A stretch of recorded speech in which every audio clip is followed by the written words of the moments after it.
Գիտեք, իմ վստահությունը, իմ հավատը, նաև իմ գործունեությունը, կուսակցության ամբողջ գործունեությունը Հայաստանի Հանրապետության համար է,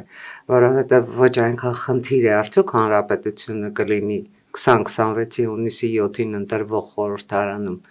որքան այն նման քաղաքական ուժի ներկայության անհրաժեշտությունն է խորհրդարանում,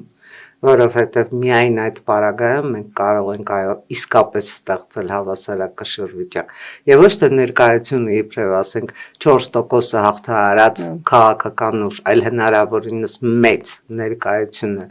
որովհետև Հայաստանի Հանրապետությունը եւս 5 տարի այս ձեր փառահեղ բնութագրած իրավիճակով գործող խորհրդարանի իրավունք չունի։ Աշխարհաքաղաքական զարգացումները պարտադրում են, որ Հայաստանն այլևս ժամանակ չկորցնի։ Դա լինելու է մեզ համար կորցրած ժամանակ։ Մենք իրավունք չունենք ժամանակ կորցնելու։ Մենք ունենք շատ փոքրիկ, շատ գեղեցիկ, շատ սիրելի պետություն, ու բոլորիս խնդիրը այդ պետությունն ինքնիշխան, հզոր, զարգացող, պաշտպանված, անվտանգ պահելն է։ Սա է Հայաստանում